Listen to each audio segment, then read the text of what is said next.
Olá pessoal, boa noite. Hoje é sexta-feira, dia 28 de julho e praticamente acabou o sétimo mês do ano. Vamos lá. O COAF, que é o Conselho de Controle de Atividades Financeiras, é o órgão que fica olhando as contas de todos nós e vê se a gente faz movimentações suspeitas. Claro que as nossas contas eles não olham muito. Primeiro porque movimentam pouca grana e segundo porque somos pessoas honestas. Mesmo que eles fiscalizem, sim, se tiver num determinado momento você teve um gasto maior, uma entrada maior, mas aí eles procuram ver e veem que tem razão para ser.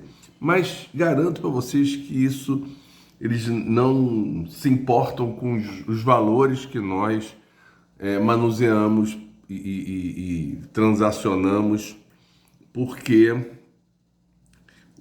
a coisa é muito maior, né? Os caras ficam falando de milhão, bilhão, enfim. Mas então, eles apuraram e apontaram o seguinte: Bolsonaro recebeu só em 2023, eu não sei, eu não consegui ver até quando eles apuraram. Eu não imagino que seja até hoje, né? Eu imagino que se deva ter parado ali no final de junho, fechando o semestre. Mas não tem essa informação correta, tá? Mas apuraram que Bolsonaro recebeu só em 2023 17,2 milhões de reais de Pix. Ele recebeu Pix nas suas contas. 17 milhões é mais, gente, do que a campanha que a Globo faz, Criança Esperança. É mais. É mais do que um monte de campanhas que são feitas. E aí, qual é a justificativa? O Bolsonaro foi multado, acho que isso, em R$ 1 milhão. Lá no governo de São Paulo, já contei essa história aqui. O negócio de máscara, não usar máscara e tal, não sei o quê. Motociata sem capacete, um monte de irregularidade, que é o que ele fez a vida inteira, né? Ele tem uma multa de 1 milhão para pagar, e aí o Pix seria para isso. Só que, primeiro, ele arrecadou 17 milhões, e segundo, o óculos está sujo aqui, tem alguma coisa me atrapalhando. E segundo, mesmo tendo recebido 17 milhões, está na conta dele. Não pagou a multa de 1 milhão, entenderam? E aí é assim, mas é que ele pediu e aí os apoiadores dele fizeram os depósitos, tem lá. Um empresário, saiu no jornal, não sei se é fato, um empresário que foi o maior doador deu 10 mil reais. Cara, de 10 mil reais para 17 milhões de reais é coisa pra caramba. São, eu acho que eu li esse número, 719 mil doações. Aí você fica assim, olha, tá bom, tem lá um monte de maluquinho que de repente faria isso pelo Bolsonaro e tal, mas as pessoas também não estão com tanto dinheiro assim, né? O cara não conseguiu montar um partido porque não conseguiu lá não sei quantas assinaturas. Tem pastor de igreja evangélica, aquele Valdomiro é um, que está com um monte de dívida e não consegue arrecadar grana para pagar as dívidas. Como é que ele conseguiu 17 milhões assim em 6 meses? Sinceramente, eu não sei. Mas eu imagino, né? Eu acho que isso, ninguém falou isso até agora, tá? Nenhum órgão de imprensa, nem polícia. Polícia ainda não está metida nisso, talvez esteja, né, daqui a pouco. Nem Ministério da Economia, ninguém falou nada disso. Mas eu suspeito, e é só uma suspeita mesmo por enquanto, que pode ser lavagem de dinheiro, entendeu? Pô, gente, tá difícil mesmo, desculpa aí se tira e bota óculos, mas tem alguma coisa aqui me incomodando. Lavagem de dinheiro. O cara chega e diz o seguinte, olha só galera, eu tô com dinheiro sujo aqui, e preciso lavar, que é torná-lo verdadeiro, né? Torná-lo limpo, que é o termo. Então é o seguinte, ó, pega aí um galerão, eu dou o dinheiro para vocês e vocês fazem um Pix para mim no mesmo valor. Ou deixando lá um caramingué para as pessoas. Eu não duvido. É uma rachadinha, é uma forma de rachadinha, do mesmo jeito. Ó, te mando 1.000 pratas, você me manda 800 de volta e fica com 200 para você e com isso eu vou lavando dinheiro. Eu não duvido. Mas o COAF também apurou que aquele coronel Cid movimentou aí, não em 2023, enquanto ele ainda era ajudante de ordens lá do Bolsonaro, 2022 isso aqui, movimentou 3 milhões, mais de 3 milhões de reais, e ele não tem ingressos, né, entradas de grana que justifiquem isso. E também apurou que uma empresa, eu acho que é uma madeireira, que paga, de vez em quando paga aí umas contas da Michelle, que aí diz, não, mas é porque é um pessoal amigo que paga minhas contas e tal, movimentou 32 milhões. Ou seja, tem muita coisa suja aí debaixo do tapete. Falando em esconder coisas e debaixo do tapete, uma notícia hoje estarrecedora, na minha opinião, que não fazia ideia, e está divulgada, né? Está divulgada, uma coisa já comprovada e tal, não tem nada aqui de especulação, não. Bolsonaro escondeu mais de 1.000 relatórios, da ABIN e do GSI que tratavam sobre Covid, e esses relatórios foram elaborados entre março de 2020 e julho de 2021. Eles mostravam, gente, previsões de quantos casos haveriam. Isso, claro, eles fizeram, eu até fico meio assim, puxa, eu nem sabia que a ABIN e o GSI faziam isso, mas fizeram. Eles fizeram o que o Bolsonaro negou a vida inteira, né, enquanto esteve lá no governo. Eles usaram os dados de pesquisadores, de ciência, né? Então, eles tinham previsões e apontavam isso para o Bolsonaro. E o Bolsonaro tomava conhecimento. Não é que o Bolsonaro não recebeu os relatórios, ele recebeu e mandou, não, esconde aí, porque eu não quero que isso saia, não. Que isso seja divulgado, não. Então, previsões de número de casos, aqueles números gigantescos de milhões de pessoas, e número de mortes. Eu não sei se eles acertaram que seriam 700 e poucas mil mortes. Mas, de qualquer maneira, mostravam um número elevado de mortes. E indicavam nesses relatórios o distanciamento social. Claro, né, isso foi em 2020 e 2021. Então, provavelmente, nos relatórios pós-2021, indicavam também a necessidade de vacinas para combater o vírus e a pandemia. Rejeitavam a cloroquina, ivermectina, aquelas coisas todas e tal, não sei o quê. Bolsonaro não só não tomou conhecimento, não deu nenhum prosseguimento a isso, né? Assim, não levou isso em conta, como mandou esconder o relatório para exatamente ninguém saber que ele sabia. Entenderam? É um criminoso, não há outro termo. Ele é um criminoso. Cada vez que surgem essas notícias, a gente vê o quanto ele fez isso de caso pensado. Ele e um bando de outros, né? Seu Pazuello da vida, seu Queiroga da vida, aquele Osmar Terra, médico, inclusive. Osmar Terra, médico. Né? O Queiroga é médico. Foi um crime contra a população brasileira. Claro que a Covid matou um monte de gente no mundo inteiro, milhões de pessoas. Mas aqui no Brasil não precisava ter 700 e tantas mil mortes. Aí tem estudos, eu não vou ficar aqui chutando o número porque eu não sei, mas tem estudos que dizem coisa muito menor que isso. Tipo, será, quer dizer, muito menor, ainda assim muita gente, né? 400, 500 mil pessoas, mas não 700 e tantas mil mortes. Bolsonaro é um criminoso e tem que pagar por isso, ele e seus asseclas.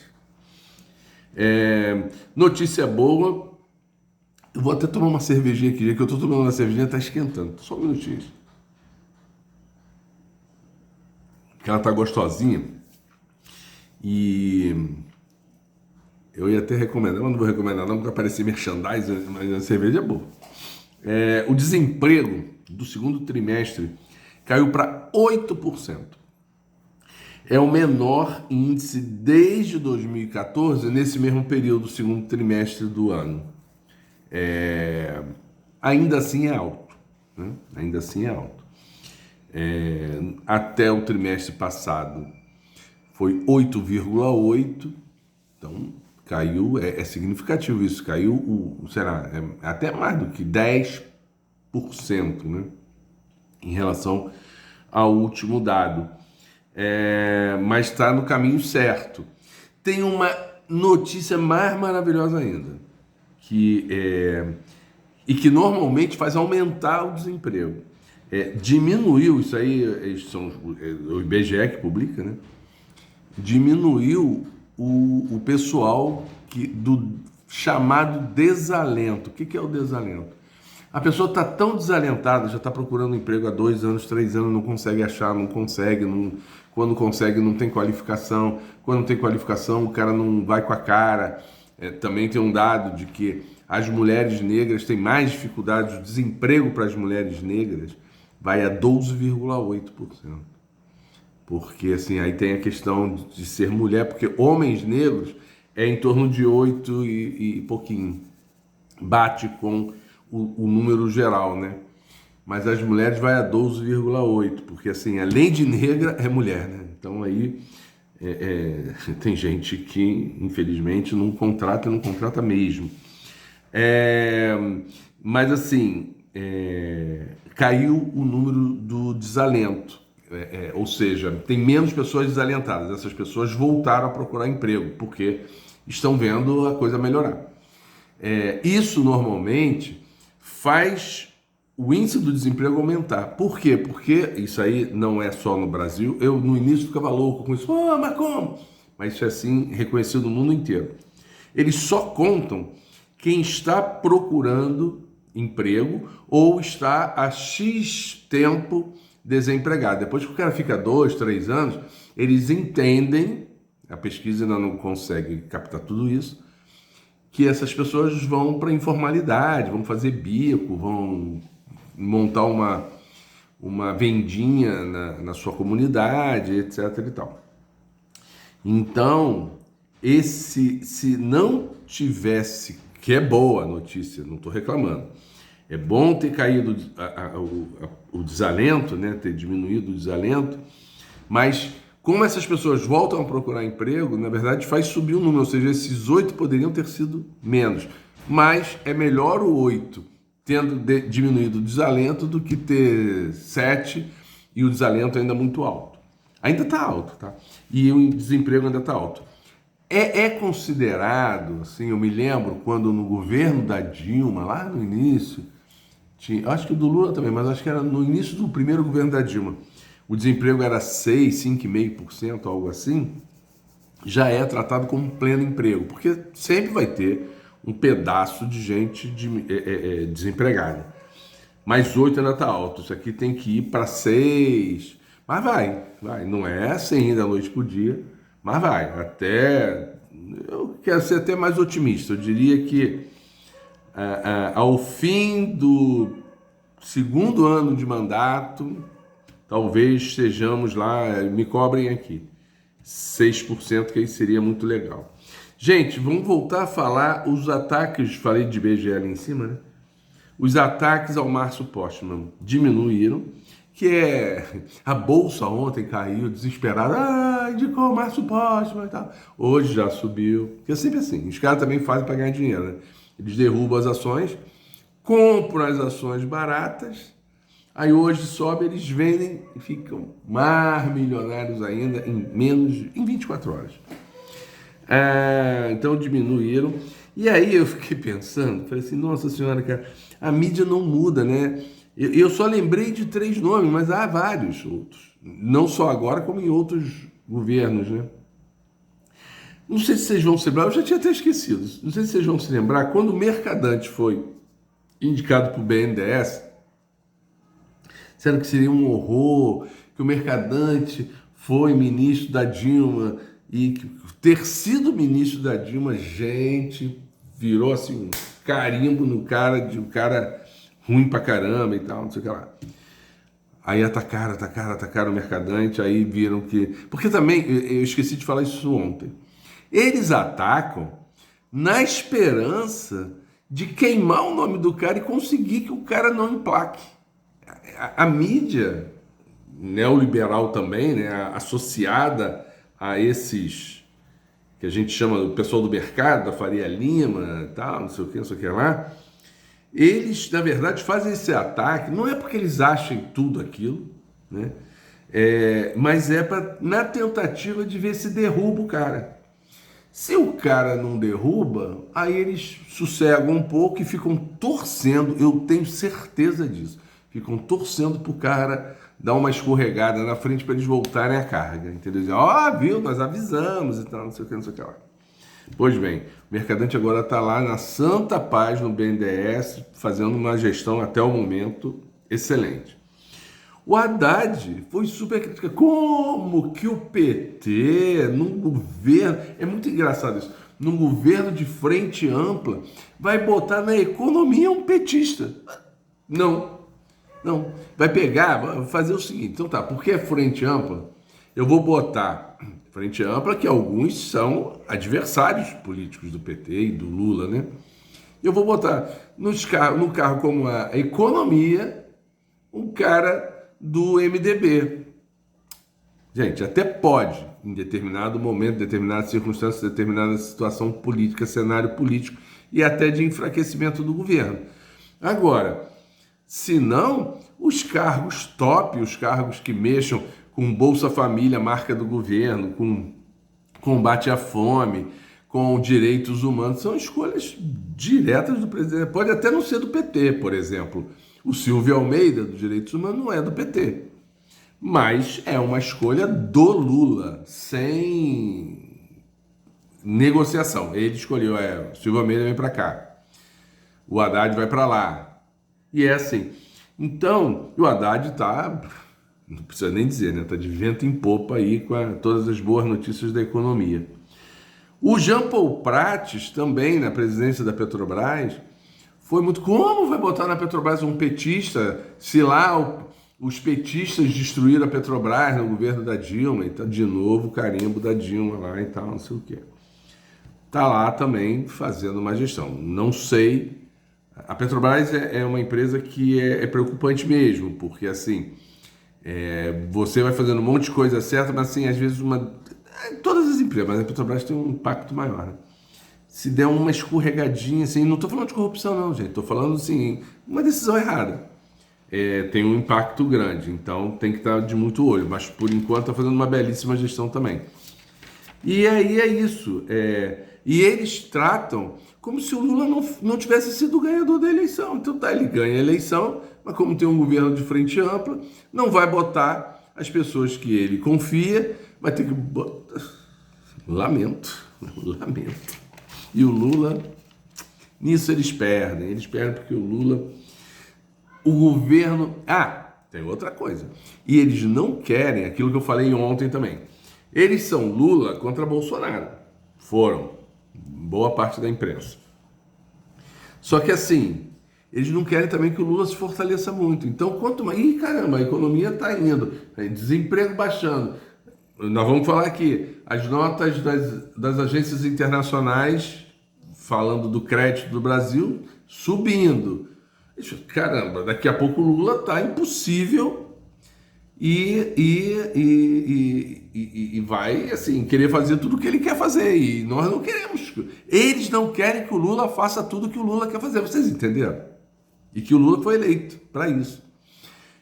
Outra coisa, isso aí eu li. E achei bem interessante, eu não tinha pensado nisso. Essa história do Márcio Postman, além disso tudo que eu já falei, tem também uma coisa, né? Até hoje, isso já foi cobrado pela esquerda no Congresso e até hoje não foi feito.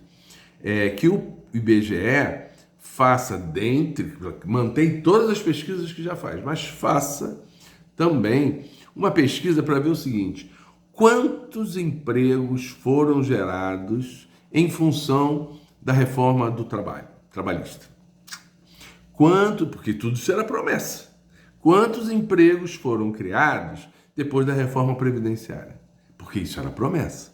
E isso é uma coisa que eles devem estar com medo mesmo. Porque são jornalistas ligados a esses neoliberais todos da economia e da sociedade brasileira. Porque, vamos lá, chega lá o Márcio Post e diz assim: galera, olha só, vamos lá, claro, óbvio. Gente, é inimaginável pensar que o cara vai dizer assim: ó, para aí de apurar o desemprego porque isso é bobagem. Para de apurar a inflação e IPCA porque isso é bobagem. É de uma tolice isso, de uma tolice. Mas ele pode dizer o seguinte: olha só, além de tudo que a gente faz, censo e tal, não sei o quê, vamos fazer uma pesquisa aqui para ver quanto que a reforma trabalhista e quanto que a reforma previdenciária trouxe realmente de ganhos para o país? Eles devem, eu li isso e achei interessantíssimo, eles devem estar cagados de medo, desculpe o termo, de fazerem uma pesquisa dessa e mostrar que, ó, porque a imprensa toda embarcou nessas coisas, né? Toda a imprensa dizendo: ah, reforma trabalhista, reforma previdenciária. Aliás, saibam vocês que essa turma da imprensa já volta a falar que tem que ter outra reforma previdenciária. Só para vocês ficarem antenados. Claro que no governo do Lula, aparentemente, não haverá. Mas a pressão pode ser grande, de repente, de novo, né? Se a coisa começa a desandar e tal, e vem pressão por aí. Então, só para a gente ficar ligado e ajudar. Isso é uma coisa que o Lula falava sempre e a gente minimiza. Ajudar. Outro dia eu postei isso. Tem aí a proposta do Haddad de taxar as grandes fortunas, os grandes ricos, que são pouquíssimos, né? E o Congresso vai rejeitar, se não tiver pressão da sociedade. E a sociedade tinha que pressionar, queremos que taxe mais lá os poderosos, os ricos. É a mesma coisa, a gente tem que ajudar o governo, empurrar o governo, porque senão o governo fica: poxa, eu tô aqui tomando porrada tudo quanto é lado e ninguém me ajuda, fica ruim para mim. Falando em governo, nossa senhora, o tempo foi longe hoje. Falando em governo, o governo determinou a volta da educação sexual nas escolas. Obviamente, de acordo com a faixa etária, né? Ninguém vai ensinar uma criancinha de 3 anos de idade coisas que são para ser ensinadas com 7, com 8, com 10 anos. Mas é importantíssimo. Lula recebeu hoje no Palácio do Alvorada o presidente eleito do Paraguai. Só para registro, é um cara da direita lá no Paraguai, e o Lula não faz essa distinção. O cara foi eleito, é presidente do Paraguai, recebe o presidente do Paraguai, com honras, carrinho com bandeirinha do Brasil e do Paraguai, vi tudo isso hoje aí. Chega lá no Alvorada, e no Alvorada não tem tapete, porque é a residência, mas o Lula vem lá com o pessoal do Itamaraty, o cara chega, tudo bacana, tudo bonito. O Bolsonaro não recebeu nenhum presidente de esquerda eleito. Sequer reconhecia as eleições deles. Lembram disso? Só para a gente ver a diferença de comportamento. Mais uma agência, esta agora canadense, elevou a nota de crédito do Brasil. A gente lê isso aqui e pensa até que é a mesma notícia. Não é mais uma mesmo. Gente, e rapidamente para a gente também ficar alerta e pressionar as autoridades do mundo inteiro sobre essa questão gravíssima do aquecimento do clima, né? do aquecimento global. As temperaturas na Europa estão, nos Estados Unidos também estão absurdas, Canadá também, incêndios florestais, etc. Mas isso aqui eu achei bem interessante para a gente ver o tamanho da coisa. Um alpinista alemão que morreu há 37 anos numa montanha na Suíça, teve o corpo agora recuperado e o corpo estava praticamente intacto. Eu falei: gente, como? 37 anos? Mas são uns ossinhos lá, né? Então, sabe o que aconteceu, gente? Foi uma avalanche de neve, o corpo ficou congelado debaixo da neve, e aí a montanha, enfim, tal, não sei o quê. E sabe por que apareceu agora? Porque a geleira derreteu. Imagina o que é isso. Depois de 37 anos, um corpo praticamente intacto, porque a geleira derreteu por causa do aquecimento global. E também, essa aqui também fiquei estarrecido. Sabem qual é a temperatura? Bateu ontem isso, a temperatura do mar Mediterrâneo. Vocês imaginem numa praia. Imagina aqui no Rio de Janeiro, você vai à praia no verão, a água tá, às vezes não está muito fresca, mas às vezes está até gelada, né? As águas do Mediterrâneo bateram 38 graus Celsius. É um banho quente. É um banho quente. É você ligar uma água quente no chuveiro, né? Isso no mar, em pleno verão na Europa. É muito sério, as autoridades precisam tomar uma providência rápida e urgente. Porque senão não vai ter mundo para a gente viver. E de repente, até a nossa geração pode simplesmente ver o mundo desaparecer, porque é isso que vai acontecer. Fora, eu não quero nem falar disso, que eu nem li. Essa aí eu fiquei com medo, nem li. Tem umas correntes marinhas aí que dizem que aí isso é mais para até o final do século, podem simplesmente destruir o mundo. Eu nem li isso aí, não quis fazer para não entrar em paranoia. Gente, ótimo fim de semana para todo mundo. Até segunda-feira. Hoje o tempo foi embora. Tchau. Mas foi gostoso, né? Tchau.